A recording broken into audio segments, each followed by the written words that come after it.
guys, it's Jessie V. Jessie, do your crazy stories ever stop? Nope, they go on forever and ever. I actually had someone tweet me today saying, I swear you have a bottomless pit of story times as long as Santa's list. And yeah, you're completely right, girl. I even make Santa jealous. So, today's story takes place at summer camp. I have never once in my life liked going to summer camp. The whole idea of going somewhere for days at a time and having to deal with overly happy counselors and groups of sweaty children all wearing the same t-shirt did not make me very happy. But unfortunately, my parents made me go one summer. The only good thing that came out of going was that my cousins were going with me, so at least I would know some people at the camp. And it was one of those camps where the parents go to a resort and drop their kids off at a campground right beside the resort. So while the adults were off whining and dining, swimming in hot tubs and getting massages, the children were off suffering in the hot sun, playing tennis and painting each other's faces. And oh my goodness, that name game. You know, the one where all the counselors make everyone stand in a circle and you all have to get to know each other and memorize each other's names? I hated those types of games. Like, no, I have no desire to do that. I will not remember Sally or Billy by the time I get home. Who has time to memorize 47 names? I'm only here for 3 days. Wow, I sounded like a joyful child to be around. 3 cheers for socially awkward people. So the first day of camp, our counselors took us to this giant rock climbing wall. And all of the kids were excited about this except for me. Huge surprise, right? But it was actually because I was deathly afraid of heights. Still am today. Why would I want to hold on to rocks for dear life in the middle of the air? And yes, we were strapped in and had our counselors holding the ropes, but I mean still, it was a scary thing for me. I was putting my life in the overly happy people's hands. I literally ended up crying all the way to the top of the rock climbing wall. The counselors would not let me get down until I reached the top. So I'm like bawling my eyes out, begging for them to let me down. And the counselors were doing those motivating speeches like, It's okay, you can do it, climb that wall, you'll get through it, you're so brave, please behave. like, what are you, cheerleader Barbie? So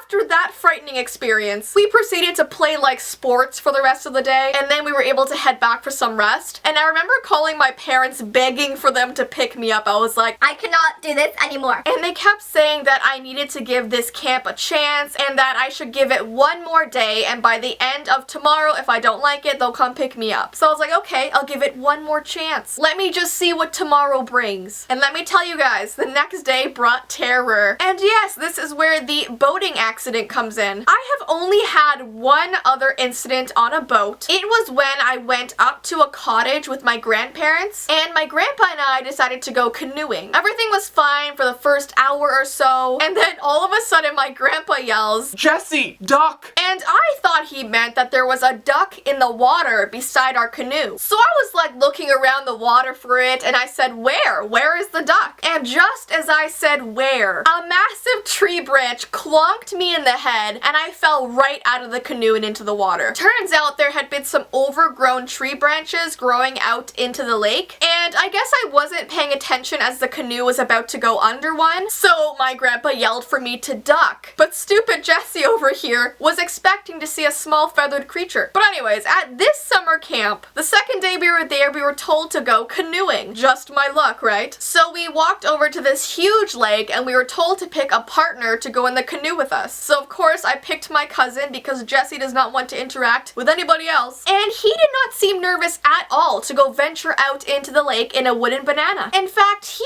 was one of those people who enjoyed rocking the canoe. And for those of you who have been in one before, you know how shaky those things already are. You do not need some extra shaking. They are not very stable as it is. So my life was like flashing before my eyes as he rocked the canoe. He's just like one of those people who enjoy jumping in elevators. Why? It's just the last thing I wanted to do was fall into that icy water. So most people were staying near the shore on their canoe, so more in shallow water, away from the very center of the lake. But no, my cousin Luke and I were drifting off into the center center of the water. You know when you're just talking and not really paying attention to what you're doing, and then all of a sudden when you come to, you're like, oh my gosh, I am in the middle of a lake right now. And that is when we look to our left, and there, heading towards us, was a giant boat. So I look at Luke and I'm like, Luke, we need to paddle out of the way right now. We need to get to shore, because if we don't, we're gonna be flattened by that thing. And I mean, you should have seen us. We sucked at paddling. He was paddling one way, I was paddling the other, so our canoe was just going in circles as the boat is approaching us. So Luke starts screaming his lungs out and then bails. He bails, guys. He just jumps out of the canoe and starts swimming to shore, just leaving me behind, like, bye-bye, cousin, love you too. And at this point, my counselors see what's going on and they freak out and jump in canoes and start going after me. They're trying to wave down the boat, but the boat can't see me. I am this little tiny ant compared to the giant boat that was about to squish me. So they just yell over to me and tell me that I just have to jump out of the canoe. I have to. I have no choice. They said I should jump out and start swimming towards their canoe. So that's what I do, and they pull me into their canoe, and right when we look back, the boat hits my canoe and it goes flying. Like, was the person driving the boat in La La Land? That could have been me flying through the air. And of course, after he hit the canoe, he heard what happened and stopped the boat and was like, are you guys okay? Is everyone okay? Like, no, mister, how about you watch what is happening in the water in front of you? Oh, and Luke, if you're watching this, thanks for your help, you bailer. No, I'm just kidding. I love my cousin. This is a really funny story that we always bring up. So before I go, if you haven't seen them yet, I have some new merch. They are t-shirts that say, embrace your weird side. Yes. I have one that comes in white as well, and I have tank tops that say veetime, so I will put the link to those below. They are unisex sizes, so girls, if you're getting a size, remember it's going to be slightly looser, but it is 100% cotton, so it will shrink as well, so no worries. So I will put the link to those below, and as usual, guys, my social media information is also below, along with my vlog channel and my PO box information, so check that out, and until next time, guys, bye!